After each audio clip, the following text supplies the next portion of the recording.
Bonjour à tous. Alors j'espère que vous allez bien. C'est la question toujours initiale et primordiale, en tout cas, qui me tient à cœur. Donc j'espère que ça va, que vous tenez le coup. Il faut. Vraiment, je vous incite à tenir le coup. C'est très très important, même si c'est dur. Je comprends, hein, voilà. Alors je suis en tout cas ravie de vous retrouver là en cette presque mi-août pour en fait vous faire un petit topo sur la prochaine pleine lune. Alors qui va avoir lieu le 22 août, hein, très exactement, dans le signe du Verseau.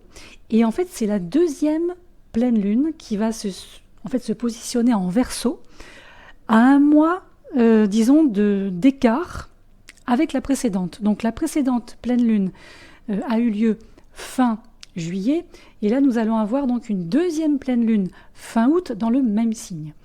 Donc ici quelque part c'est comme si symboliquement cette deuxième pleine lune en Verseau, donc fin août, va en fait nous permettre de boucler une boucle à partir de ce qui peut-être nous a été proposé à la même époque le mois dernier. Mais cette fois-ci, probablement, je dirais en gagnant une nouvelle perspective qu'on n'avait pas forcément il y a encore un mois. En tout cas, espérons-le. Donc, de fait, on va avoir une lune qui est côté Verseau, le soleil, évidemment, côté Lion. Et là, on va pouvoir se rendre compte de la manière dont nos expériences personnelles vont s'intégrer dans un contexte plus large, plus collectif. Et également, je dirais pas à l'inverse, mais vraiment également, comment les énergies collectives vont, en fait, entre guillemets, jouer auprès de nous sur le plan individuel. Alors, ici, on se rend vraiment compte, hein, avec tout ce qui se passe. Bon, ça serait un petit peu une lapalissade hein, que de rabâcher ça pendant une heure, mais là, on va vraiment réaliser qu'il ne s'agit pas que de nous sur le plan individuel, et qu'il va être très important de prendre en compte, de faire partie de quelque chose de beaucoup plus grand, de beaucoup plus large. Et en même temps, je pense que cette pleine lune va mettre en évidence nos besoins de liberté personnelle et aussi de communauté avec des personnes qui partagent les mêmes idées, les mêmes idéaux et les mêmes envies. Donc là, je parle vraiment sur un plan individuel et sur un plan collectif. Hein. Donc la seule différence qu'on a par rapport à la précédente pleine lune du mois dernier, c'est que là, Jupiter rétrograde revient en Verseau. Alors du coup, sa conjonction avec la Lune en Verseau donc risque d'amplifier cette tension entre individualité et, je dirais, interdépendance. Je pense aussi qu'elle va accroître nos sentiments de bonne volonté les uns envers les autres. En tout cas, c'est ce qui nous est fortement, très fortement conseillé. Il ne faut pas faire cavalier seul. Ça, c'est très important. Il y a cette idée de ressentir un sentiment de solidarité beaucoup plus fort avec nos semblables. Je dirais même que nous les connaissions ou que nous ne les connaissions pas d'ailleurs. Hein. Et ça fait très très écho à l'actualité, ce que je vous dis. Et en fait, maintenant, ça va aussi nous inciter à envisager un avenir beaucoup plus, encore une fois, plus large, plus grand, et peut-être aussi plus... Le mot qui me vient, c'est brillant, mais si je vous dis brillant, vous allez me dire, mais qu'est-ce qu'elle nous raconte là en ce moment Pourquoi on nous parle de brillance, de lumière, rien, n'importe quoi. Mais si, en fait, il y a quelque chose qui va permettre de mettre un éclairage, qui va permettre de... Vous savez, comme quand on allume un spot et que le spot éclaire d'un coup sec un recoin d'ombre, vous voyez ? C'est vraiment ça que ça donne comme idée. Alors, le Verseau, lui, il est gouverné par Uranus, hein, comme vous savez, je pense. Donc, c'est le côté novateur, le côté révolutionnaire, le côté ingénieux hein, qui ressortent. Et là, on va avoir un Uranus qui, dès le 19 août, va repasser en mode rétrograde. Donc, du coup, cette énergie rétrograde va faire partie de cette pleine lune. Alors, de fait, ici, c'est une énergie qui va probablement être dirigée beaucoup plus vers notre intériorité. Mais comme on sait, hein, la révolution commence toujours en nous pour ensuite permettre de libérer nos esprits, nos cœurs vers l'extérieur. Donc après cette courte introduction, je vais vous donner les aspects principaux et importants qui ressortent durant cette prochaine pleine lune. Et ensuite, donc, je vous donnerai quelques petites indications, signe par signe, hein, donc signe solaire ou signe ascendant, ou les deux en fonction de votre vécu et de vos situations de vie actuelles. Alors, au niveau des aspects qui se profilent pour cette pleine lune. Alors, on a déjà Mars et Mercure qui sont en Vierge à ce moment-là et qui forment un trigone avec Uranus en Taureau. Alors, paradoxalement, il va peut-être être un peu plus facile que prévu de prendre de la hauteur, voire de décoller. Vous voyez, comme vraiment l'image d'un avion qui décolle. Mercure va nous donner, ou va nous offrir, là aussi, des éclaircissements sur je dirais, les points, les endroits, les choses qui ont stagné dans nos vies jusqu'à maintenant. Et il va nous aider, je pense aussi, à identifier ce qui doit véritablement changer avec une précision quasi, je dirais, chirurgicale. Vous voyez, qui peut être un petit peu déstabilisante d'ailleurs. En même temps, on a Uranus qui est toujours en Taureau, qui du coup agit un petit peu comme un éléphant dans un magasin de porcelaine, hein, c'est un petit peu ça. Mais avec Mars, et grâce à Mars, cette énergie va être canalisée, et en tout cas elle doit être canalisée, donc c'est un conseil hein, que je vous donne, si je peux me permettre, dans une action qui doit être consciencieuse et en même temps extrêmement réfléchie. Alors après, on ne va pas avoir à attendre trop longtemps pour que l'énergie change, parce que la Lune en elle-même va passer du signe du Verseau dans les Poissons seulement 41 minutes après cette lunaison en tant que telle. Alors, il est vrai que les deux signes, hein, Verseau, Poisson, sont des signes qui sont quand même assez intuitifs, mais ce sont des signes qui s'expriment, en tout cas qui expriment cette intuition de manière différente. La pleine lune, quand elle est du côté Verseau, elle peut apporter des révélations de type coup de foudre, de type, vous voyez, comme des éclairs de tonnerre, pendant qu'il y a l'orage, vous voyez des éclairs, du tonnerre, vraiment quelque chose qui peut être ressenti comme électrisant, comme vous voyez, un peu comme la foudre tombe sur une maison, sur un paratonnerre, et pouf, ça nous donne une espèce de réaction énergétique qui peut presque à la fois nous figer et faire sauter quelque chose, vous voyez. Mais une fois que la Lune va se glisser dans le signe des Poissons, là on passe à un type de connaissance beaucoup plus doux, beaucoup plus empathique, presque sans effort, j'ai envie de dire. Alors, par rapport au glissement de signes, là c'est intéressant aussi de l'autre côté, parce que 9 heures seulement après la pleine lune exacte, le soleil donc, va passer du signe du Lion dans le signe de la Vierge. Alors, là on passe d'une part, de quelque chose qui fait qu'on a envie d'être vu, qu'on a envie d'être au premier plan. Et on va passer ensuite dans la Vierge, et là on voit que, bon, ok, c'est bon, on a été vu, on a été entendu, maintenant il faut qu'on se tourne vers quelque chose qui est en lien avec le service à autrui.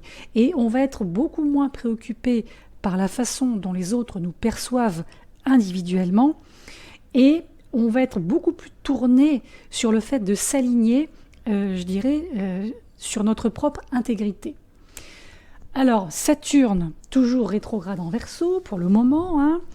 Alors là, effectivement, on n'est pas uniquement responsable de nous-mêmes, personnellement. On est également tenu pour responsable des uns envers les autres. Là, on a à la fois un côté, comme beaucoup d'énergie actuelle, qui mélange l'individuel et le collectif. On a vraiment ce doublon hein, qui continue à nous suivre. Heureusement, donc on va avoir Vénus qui sera en Balance et trigone à Saturne le 23 août, qui devrait nous permettre d'alléger un petit peu cette expérience de relationnelle. Voilà. Donc, moi je dirais qu'à l'heure actuelle, la coopération sera beaucoup plus facile à trouver à partir du moment où on va s'aider mutuellement à construire des relations harmonieuses. Ça aussi, c'est très important. Et le dernier aspect qui m'intéresse, c'est plutôt je dirais un positionnement planétaire, c'est celui de Pluton et de Saturne. Alors, Pluton et Saturne, quand on regarde la carte, alors moi je monte toujours les cartes en heure GMT, hein. Quand on regarde la position de Pluton et Saturne, on a quand même deux planètes, je dirais, transsaturniennes, générationnelles et donc aussi avec une résonance karmique, qui sont plutôt bien aspectées. Bon, on a toujours ce carré, hein, Saturne-Uranus. Bon, pour le moment, il bouge pas, il bougera pas jusqu'à fin décembre 2021. Mais on a quand même un trigone Saturne-Vénus, on a deux trigones, Pluton-Mars, Pluton-Mercure. Donc il faut savoir aussi que la planète Pluton, traditionnellement en astrologie, et d'ailleurs dans les faits, alors coïncidence ou pas, j'ai presque envie de dire peu importe, mais c'est vrai qu'à chaque fois que la planète Pluton arrive à la fin d'un signe, depuis en tout cas les années 30, depuis sa découverte, il se passe toujours un bouleversement en termes de civilisation, un bouleversement collectif. Mais vraiment, quand je dis de civilisation, c'est à grande échelle. C'est pas forcément au degré dit anarétique, au 29e degré, c'est toujours un petit peu avant que ça se passe. D'ailleurs, si ça vous intéresse, je pourrais peut-être vous faire un audio à ce sujet, parce que quand on remonte dans le temps, moi j'ai été chercher ça et c'est très troublant de voir à quel point la fin d'un transit plutonien en signe, je dirais pas déclenche un événement parce que c'est pas du tout ça, mais est en écho avec cet effondrement de civilisation. Pour ceux qui connaissent le tarot de Marseille, cette maison de Dieu, cette tour. Et à partir du moment où il va rentrer dans le signe d'après, là on repart sur un battleur. Vous voyez, c'est très étrange. Et même quand on reprend les éphémérides, donc hypothétiques, hein, donc qui précèdent la découverte de Pluton, donc avant les années 30, les éphémérides de la NASA, et qu'on regarde la fin des transits plutoniens en signe, on a des événements mondiaux, de type conflits mondiaux. Voilà, donc si ça vous intéresse, je vous ferai quelque chose là-dessus, parce que on est vraiment dans cette période, on ne peut plus au fait en tout cas. Voilà, donc en tout cas ces deux planètes, je voulais juste faire un petit aparté à leur sujet, parce que ces deux planètes, ces deux énergies, plutonienne et saturnienne, travaillent pour nous sur le fond. Même si ça paraît aberrant, agaçant, ce que je vous raconte là, maintenant, tout de suite, ces planètes, ces énergies travaillent pour nous sur le fond et pour quelque chose de durable. Voilà, je m'arrêterai là. Maintenant, je vais passer aux influences par signe. Alors, on va commencer par les béliers. Alors les béliers, on parle beaucoup d'amitié. Ici, des relations amicales. Alors, c'est vrai que pour vous, les béliers, tout ce qui va toucher aux relations amicales, c'est considéré comme des atouts précieux. Donc, il ne faut pas négliger. Alors, peut-être que depuis la dernière pleine lune, depuis la fin juillet, vous avez eu le temps de faire le point sur les vôtres, hein, sur ces relations bien spécifiques. Peut-être que vous êtes toujours en train de faire le point, de faire des réévaluations radicales, probablement. En tout cas, ce dont vous avez besoin en ce moment, ce ne sont pas des amitiés frivoles, ce ne sont pas des amitiés légères, ça c'est clair. C'est vraiment des personnes qui sont un peu comme vous, des personnes sinon qui peuvent aussi vous soutenir, qui peuvent vous aider, avec qui en fait il y a un réel échange, donc tout sauf de surface, hein, vous avez compris, et qui vous permettront aussi de rester concentré sur vos objectifs et ensuite, je dirais presque de célébrer vos réussites avec vous, et non pas contre vous, et non pas à côté de vous, et non pas en ennemi, en jaloux, etc. Non. Là, il faut vraiment vous entourer de personnes que vous sentez honnêtes et fiables par rapport à votre chemin personnel. Alors, maintenant les taureaux, il n'est pas impossible que durant cette pleine lune, vous vous surpreniez vous-même. Il y a, il y a des effets de surprise qui ressortent là. Euh, c'est comme si soudain vous étiez censé faire les choses beaucoup plus clairement et surtout beaucoup plus en adéquation avec ce que vous êtes aujourd'hui. Et je pense que même si c'est perturbant, même si ça vous déstabilise, il est important maintenant et désormais vraiment de réaliser ce que vous n'êtes plus, voir ce que vous n'êtes pas. Et comprenez bien une chose, c'est que si revers et déception il y a, ce seront des choses qui vont être en fait des bénédictions déguisées. Donc il ne faut pas le prendre contre vous et imaginer que le monde s'écroule. Non, pas du tout. C'est l'impression que ça peut donner en amont, mais en aval, vraiment, je vous dis, ce sont des bénédictions déguisées. Alors, pour le signe des Gémeaux, maintenant. Donc les Gémeaux, il semble que votre foi en l'humanité commence à être restaurée doucement mais sûrement. Alors, ce que je veux dire par là, c'est que depuis la pleine lune précédente, donc fin juillet, il n'est pas impossible que vous ayez vu en fait ce que la nature humaine a de meilleur et de plus positif à offrir, que ce soit chez les autres en termes d'entourage, mais aussi et peut-être surtout et avant tout en vous-même. Et ça peut inspirer beaucoup plus d'espoir, beaucoup plus de confiance en l'avenir pour vous personnellement que vous n'en avez ressenti depuis très très très très très très longtemps. Le signe du Cancer. Alors le signe du Cancer, les cancers ou ascendants cancer, on a envie de vous dire, bon, ce qui serait bien, c'est qu'à partir de maintenant, si ce n'est déjà fait, il va falloir que vous vous rendiez compte que vous aussi, vous êtes unique en votre genre. Et que c'est pas nécessaire de copier les autres, de suivre les autres, de faire comme ci, de faire comme ça, parce que on nous dit que, parce que ci, parce que ça. Non. Là, on a envie de vous conseiller vraiment de voir ou de commencer à voir quels sont vos propres talents, quelles sont vos propres compétences, vos vraies capacités.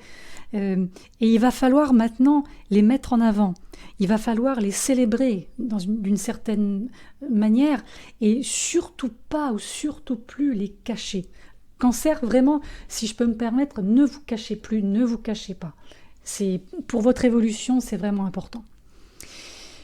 Alors, en ce qui concerne le signe du Lion, en tout cas la zone Lion, alors vous, depuis la pleine lune précédente également, fin juillet, il n'est pas impossible que, bon, allez, pour une fois, vous laissez les autres briller à votre place. Pour une fois, ça ne vous dérange pas. C'est vrai que vous êtes un signe qui aime bien se mettre en avant, qui n'aime pas forcément partager l'avant-scène, hein, qui n'aime pas, voilà, qui aime bien qu'on le voit. Mais là, bon, ça fait un petit moment que, bon, ok, si les autres passent avant moi, c'est pas très grave, en tout cas temporairement. D'autant que là, il n'est pas impossible aussi que vous continuiez à faire du tri dans vos relations et que vous vous entouriez de personnes dont, je dirais, la personnalité de chacun brille suffisamment pour en fait vous égaler. Vous voyez ce que je veux dire? Personne ne dépasse personne. Personne n'est à la traîne de personne non plus. Là, voilà, on se comprend, on s'entend bien, on se soutient, on avance, etc. Mais voilà, il n'y a plus de rivalité, il n'y a plus de... Pour le moment, vous n'êtes pas dans un système de hiérarchie, de je passe devant, tu passes derrière, ou inversement. Non, là, on est dans je trouve, pour vous, un environnement relationnel qui est plutôt, en tout cas c'est ce qui vous est, je dirais, conseillé, qui est plutôt sain, qui est plutôt bénéfique, plutôt positif pour la suite. Donc écoutez, entretenez ce réseau relationnel parce qu'il a l'air plutôt bon. Alors, les personnes qui sont nées sous le signe de la Vierge ou qui sont ascendants Vierge, j'aurais tendance à vous dire que sur cette fin août, l'important, ça va être de maintenir des limites saines avec qui que ce soit et avec quoi que ce soit, tout en conservant, je dirais, les bonnes grâces des autres. Vous voyez ce que je veux dire? Et c'est tout à fait faisable. Il n'y a rien de mal à protéger votre énergie, hein, votre espace, votre temps.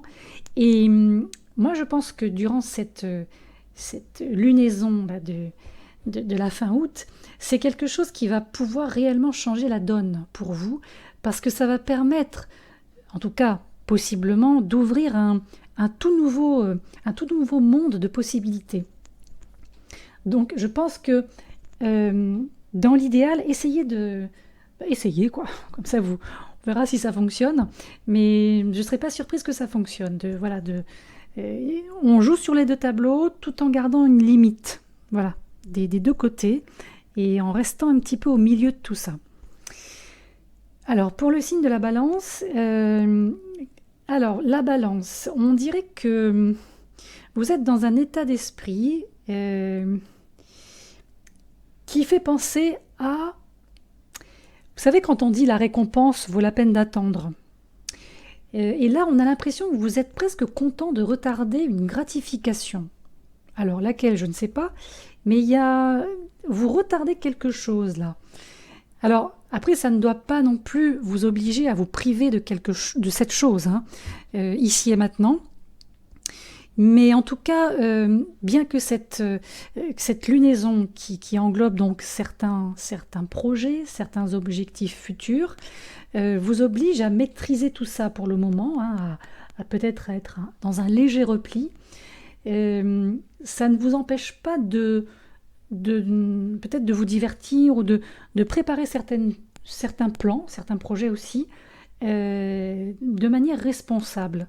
Surtout, pensez bien à faire les choses de manière responsable. Ça, c'est ce qui ressort vraiment beaucoup pour vous. Voilà. Alors, pour le signe du Scorpion, alors, évidemment, vos intentions sont de diffuser de l'énergie positive. Donc ça, c'est une très bonne chose. C'est même, surtout en ce moment, admirable. Il n'est pas dit qu'elles soient tout à fait réalistes, vos énergies positives. Là, surtout lorsqu'il va s'agir de relations personnelles, de relations très proches. Couple, amitié, famille, etc. Ceux qui vous connaissent bien, ceux qui vous aiment vraiment, ils n'attendent pas de vous la perfection, hein. Donc tout ce qu'on va vous demander durant cette lunaison, c'est l'authenticité. Donc ne perdez pas non plus trop d'énergie à en faire des tonnes, même si c'est dans des bonnes intentions, mais gardez un petit peu votre énergie pour vous, et les bonnes vibrations, gardez-en un petit peu pour vous aussi, tant qu'à faire. Ne donnez pas tout à l'extérieur. Alors justement, à propos de positivité, là, le Sagittaire, qui est le signe positif par excellence, vous, le Sagittaire, la pensée positive, normalement, c'est vraiment votre super pouvoir. Bon, maintenant, si vous êtes honnête, ces 2 dernières années, ça a été un petit peu mis à l'épreuve tout ça, hein. Voilà, donc heureusement, pendant cette pleine lune, donc de fin août, on voit que cette négativité commence à reculer derrière. Donc ça, c'est une bonne chose. Et chez vous, ce qui est important aussi, c'est qu'il ne faut pas oublier de soutenir votre optimisme légendaire par l'action. Ça, c'est important. Chez vous, optimisme égale action. Action égale optimisme, hein. Ça, vous connaissez le principe. Et ce qui ressort sur cette carte, c'est que il faut que ce soit fait au service du collectif, hein, du plus grand bien, comme on dit. Les Capricornes, vous aussi, vous avez fait preuve de patience, hein. Dites-moi, ces dernières années. Bon, en même temps, il y a un côté raisonnable qui ressort, donc j'espère que maintenant, ça va porter ses fruits pour vous, parce que il semblerait qu'à partir de cette pleine lune, vous allez pouvoir en récolter certains fruits. Alors, quand je parle de fruits, ce ne seront pas forcément des fruits matériels, bien que ceci soit certainement possible, hein, en fonction de ce que vous avez semé. Mais là, ça parle aussi pas mal de fruits que l'argent ne peut pas acheter. Voilà, donc si ça vous parle. Et ce qui ressort aussi, c'est que vous allez être très fiers de mettre vos idéaux et vos aspirations en action. Donc ça, c'est aussi quelque chose de très, très honorable de votre côté. Pour le signe du Verseau, alors bon, le Verseau, ça brasse beaucoup, les émotions continuent d'être très imprévisibles, évidemment. Mais durant cette pleine lune, tout comme la précédente, vous devez, je pense, comprendre beaucoup mieux ce que vous ressentez et pourquoi. Alors, la prochaine étape semblerait être, je dirais, d'ouvrir votre cœur d'une manière ou d'une autre à quelqu'un en qui vous avez totalement confiance. Donc là, il va falloir vous connecter à cette personne en toute bonne foi, en toute transparence. Et je pense que cette personne vous rendra au centuple cette confiance. Et pour finir, donc le signe des poissons. Alors les petits poissons, c'est vrai que il n'est pas toujours facile d'avoir du temps pour soi, de prendre du temps pour méditer, de prendre du temps pour réfléchir, mais aussi de donner du temps, d'offrir du temps aux personnes que vous aimez. Et durant cette pleine lune, le fait d'honorer votre besoin de liberté, votre besoin d'espace, ne pourra que renforcer vos relations. Je pense que le fait de vous présenter tel que vous êtes, à ce moment-là, va vous permettre aussi, vous aussi, de vous présenter de manière beaucoup plus authentique aux autres. Donc on est vraiment sur de la transparence, sur de la clarté, surtout pas d'opacité, pas d'hermétisme, pas de mensonge. Plus vous serez transparent, mieux les choses se passeront sur le plan relationnel. Et pour conclure, alors je vous dirais que cette deuxième pleine lune en Verseau de l'année vraiment me fait penser à le fait d'appuyer sur un bouton pour déclencher des événements, des changements qui nous incitent ou qui vont nous inciter à prendre de nouvelles mesures. C'est en fait, pour moi, c'est une pleine lune, donc une deuxième qui est comme un catalyseur, vous voyez. Et je pense qu'il va falloir aussi commencer à nous réconcilier, déjà se réconcilier avec soi-même, c'est important, et puis aussi se réconcilier avec le collectif. Voilà. Moi, j'ai confiance dans le collectif, malgré tout ce qui se passe, toute cette période de transition très difficile, très, très perturbante. Mais voilà, il faut garder confiance. Si vraiment ça peut vous aider, gardez confiance. S'il vous plaît, gardez confiance. C'est important. Et aussi, je dirais pour terminer que cette pleine lune, elle va vraiment elle vous demande de reconnaître où vous pouvez vous sentir bien en faisant du bien. C'est-à-dire qu'on peut tous jouer un rôle pour faire de cette terre un endroit meilleur, comme on dit.